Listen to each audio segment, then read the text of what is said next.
दौलताबाद शब्द का अर्थ है समृद्धि का गढ़।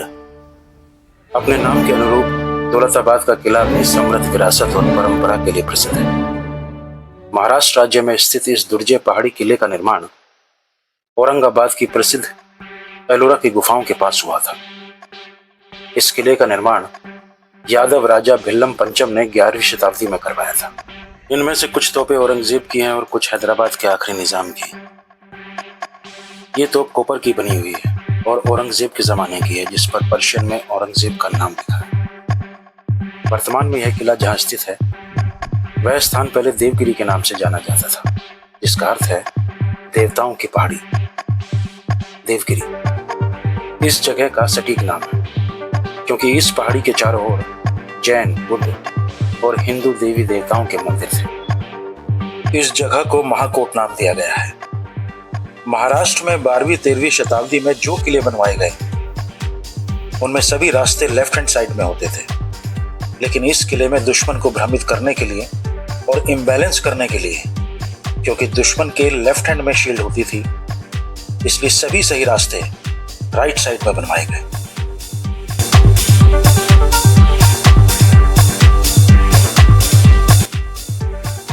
शहर के लोगों के लिए सरस्वती बावड़ी का पानी इस्तेमाल में आता था। इस तरह की बावड़ी सूखे इलाकों में ज्यादातर बनाई जाती थी। मोहम्मद बिन तुगलक जब दिल्ली से इस किले में शिफ्ट हुआ तो जनसंख्या वृद्धि के कारण इसे वाटर स्टोरेज के लिए बनाया गया। अपने बड़े आकार होने की वजह से इसका नाम हाथी कुंड पड़ा।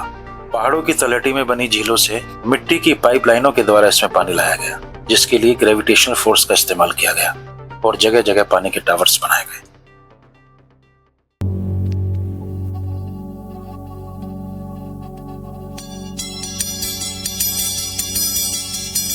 ये किले का सबसे बड़ा टेंपल है। यादवों के समय में जैन टेंपल हुआ करता था, लेकिन अलाउद्दीन खिलजी के टाइम में इसको मस्जिद बना दिया गया, जिसके लिए इसमें एक गुमटी और कमानी बनाकर इसे मस्जिद की शक्ल दे दी गई। इन पिलर्स के ऊपर किसी जमाने में छत हुआ करती थी, जहां भक्तगण बैठकर खाना खाया करते थे और विश्राम करते थे। इन पिलर्स की संख्या 152 है। बिना चूना, मिट्टी और लाइम के इन पत्थरों को आपस में फंसाकर इन पिलर्स को खड़ा किया गया है।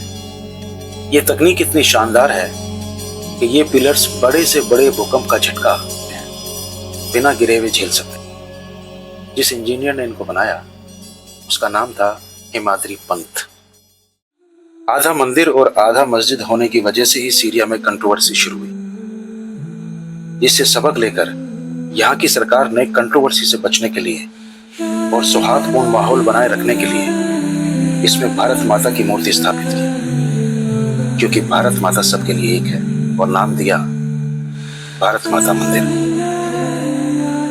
Goddess of independence and goddess of wisdom. इस मीनार के सबसे ऊपरी हिस्से पर पीतल का चांद बना है, इसलिए इसको नाम दिया गया चांद मीनार, जिसकी ऊंचाई 70 मीटर है। इसे कुतुब मीनार की रेप्लिका भी कहते हैं। इसका निर्माण अलाउद्दीन के सेनापति हसन गंगू बहमनी ने 1435 में करवाया। इस कैनन गैलरी को 2019 में आर्कोलॉजिकल सर्वे ऑफ इंडिया ने इनॉग्रेट किया। किले में 269 तोपें हैं, जिनमें से कुछ को यहां पर प्रदर्शित किया गया है। अधिकतर तोपें लोहे से बनी हैं। East India company bronze metal, Nizam of Hyderabad पीतल में बनी, औरंगजेब के समय की कॉपर से बनी।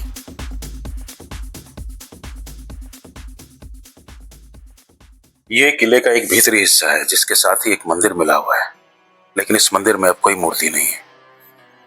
इस हिस्से में 3 दरवाजे हैं, जिनमें से एक दरवाजा नकली है, इसलिए इस जगह को नाम दिया गया कालकोट, यानी कि मौत का दरवाजा।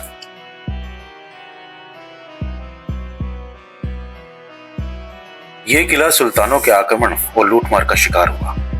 ऐसा सबसे पहले अलाउद्दीन खिलजी के शासनकाल में हुआ था। उसके बाद इस किले पर तुगलकों का राज स्थापित हो गया। इस क्षेत्र के रणनीतिक महत्व और समृद्धि के कारण 14वीं शताब्दी में मोहम्मद बिन तुगलक ने अपनी राजधानी दिल्ली से बदलकर देवगिरी स्थानांतरित कर दी। उन्होंने इस शहर का नाम बदलकर दौलताबाद रखा। लगभग 1 दशक तक दौलताबाद उनकी राजधानी बना रहा। हालांकि यह महत्वाकांक्षी योजना उनकी कल्पना के अनुसार नहीं चल पाई। इस स्थानांतरण के बाद साम्राज्य की पूर्वी और उत्तरी पश्चिमी सीमाओं में अशांति फैलने लगी। स्थिति और भी बिगड़ने लगी जब दौलताबाद क्षेत्र में एक गंभीर जल संकट पैदा हो गया। अंततः सुल्तान को अपनी राजधानी वापस दिल्ली स्थानांतरित करनी पड़ी।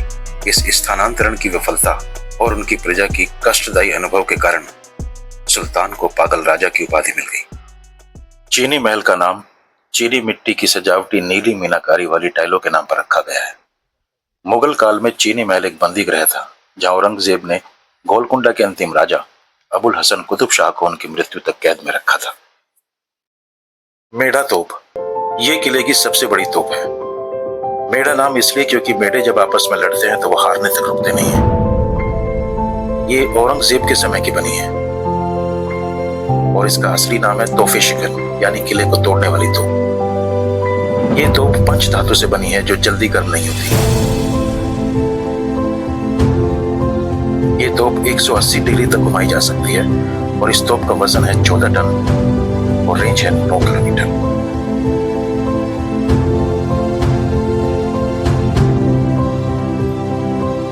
इस पुल की जगह शुरुआती दौर में लेदर का ब्रिज होता था जिसे बाद में रोल कर लिया जाया करता था। इस 50 फीट गहरी खाई का गोल घेरा करीब 2 किलोमीटर लंबा है और साथ में मगरमच्छ, जिसको पहाड़ काट कर किले की सुरक्षा के लिए बनाया गया था। Second class of defence.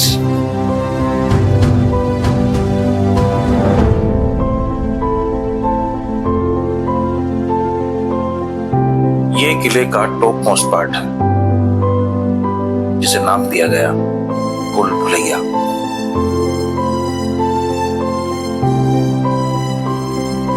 जहां किसी जमाने में सिर्फ अंधेरे का डेरा हुआ करता था।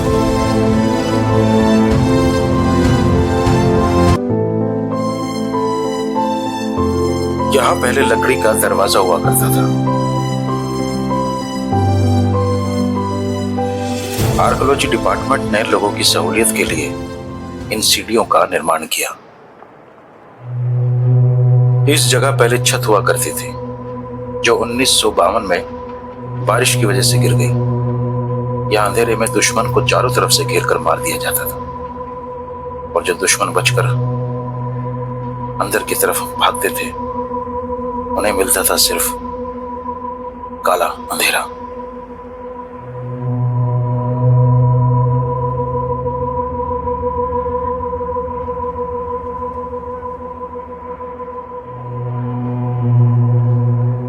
हालांकि रोशनी के लिए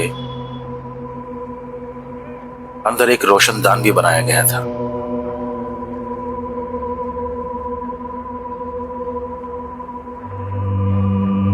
जहां से रोशनी चोरी चोरी चुपके चुपके झांकती थी और इस रोशनदान का इस्तेमाल गर्म तेल डालने के लिए भी किया जाता था।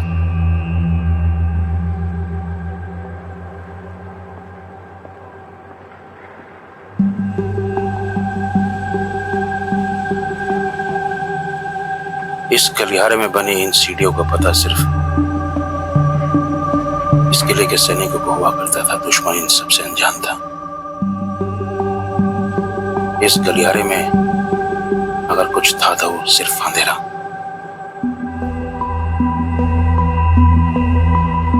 और एक रास्ते के साथ कई सारे रास्ते मिलते थे जो घूमकर एक ही जगह आते थे। इसीलिए इसको भूल भुलैया भी कहा जाता है।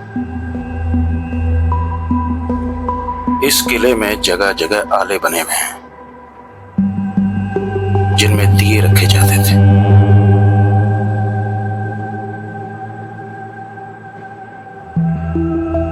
और ऊपर की तरफ बनी है खंदकें जिसमें सैनिक छुपकर बैठा करते थे और दुश्मन पर वार किया करते थे।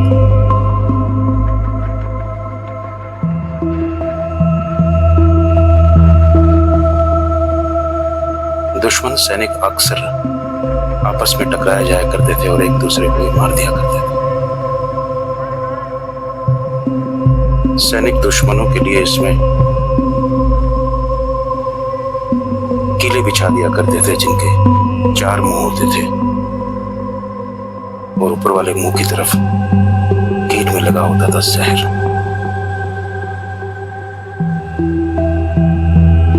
पहले ही रास्ता बंद था, लेकिन बाद में गवर्नमेंट ऑफ इंडिया ने इस रास्ते को खोल दिया और ये रास्ता लेकर जाता है हमें एक ऊपरी हिस्से की तरफ, जहां से सैनिक दुश्मनों के ऊपर गर्म तेल फेंका करते थे।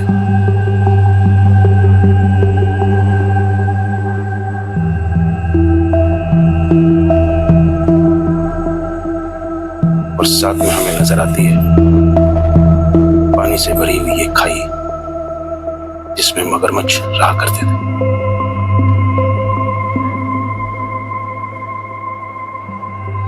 ये सीढ़ियां दुश्मनों को उनकी जिंदगी से और दूर लेकर जाती थी। अगर अंधेरे के साए में कुछ पलता था तो वो थी सिर्फ मौत। दीवारों में ऊपर की तरफ बने खंदकों में से जहरीला धुआं छोड़ा जाता था, जिसकी वजह से दुश्मन सैनिकों का दम घुट जाया करता था।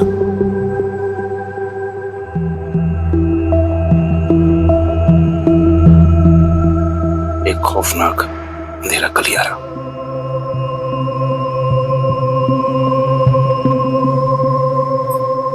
अंधेरे से जब रोशनी की तरफ आते हैं तो एक नई ऊर्जा का संचार होता है।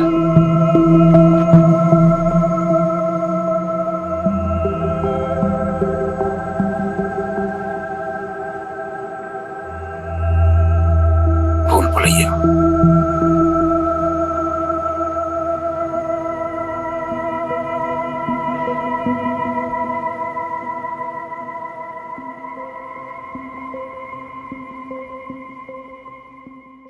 यहाँ से कुछ सीढ़ियां ऊपर चढ़ने के बाद गणेश जी का मंदिर आता है। पूना के रूलर पेशवा ने इस मंदिर को रिस्टोर किया था।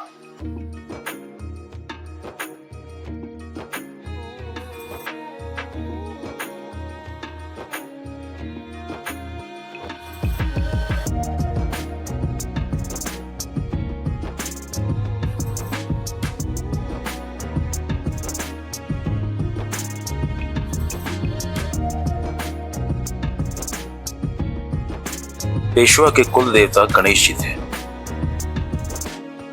इसलिए पूना में सबसे ज्यादा गणेश जी के मंदिर।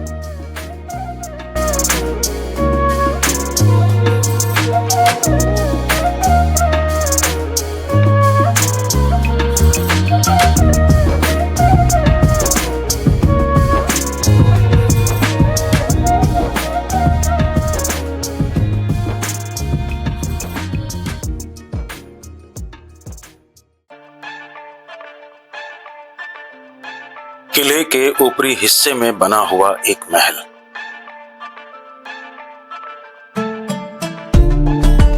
इसे बारादरी का नाम दिया गया। किसी जमाने में ये यादवों का महल हुआ करता था।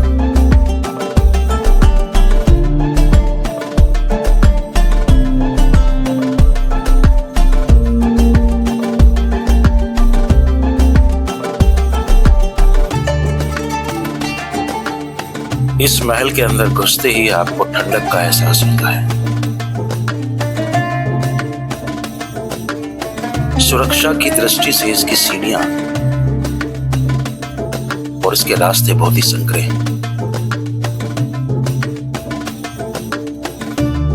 ये घुमावदार रास्ते आपको एक अनजान से सफर पर लेकर जाते हैं।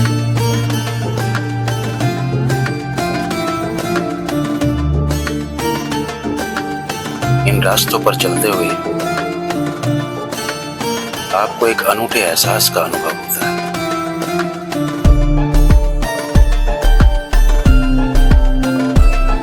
और सामने नजर आता है महल का ऊपरी हिस्सा।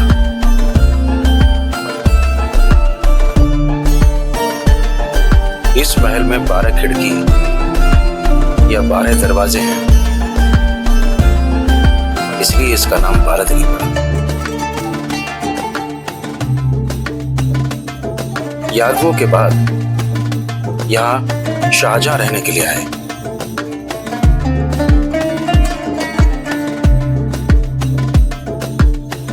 गर्मियों में इसका टेम्परेचर काफी कम रहता है, इसलिए इसको समर पैलेस भी कहा जाता है। आप यहाँ मंत्र मुक्त होकर घंटों तक बैठे रह सकते हैं और ठंडी हवा के झोंकों का लुत्फ लेते हुए आपकी आंखें मीलों लंबा सफर तय कर सकती हैं।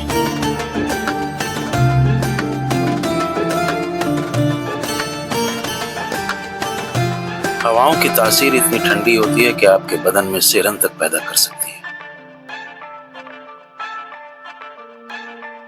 महल के पिछले हिस्से से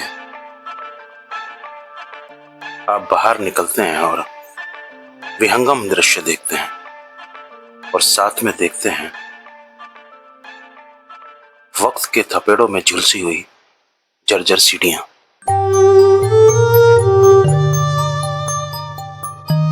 जो सदियों के गुजर जाने का एहसास कराती हैं।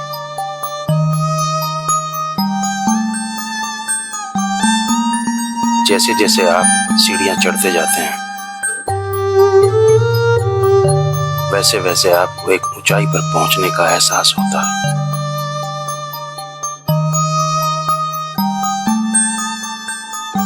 और मानो ऐसे लगता है जैसे एक परिंदे की भांति आप आसमान को छू लेना चाहते हैं।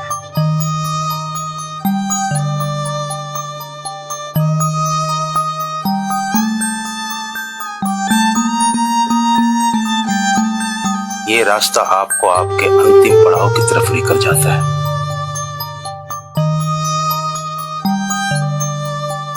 इस पहाड़ी की चोटी पर समतल कर बनाया गया एक छोटा सा मैदान और मैदान के बीच में बुर्ज पर रखी हुई एक तोप।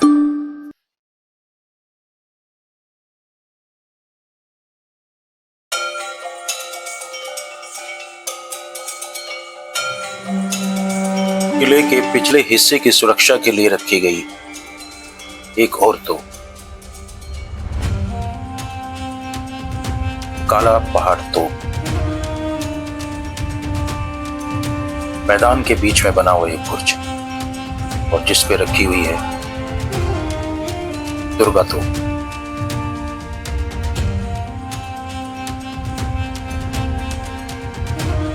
दुर्गा तोप पीतल की बनी हुई है और जिसका वजन है 12 टन और रेंज है 8 किलोमीटर।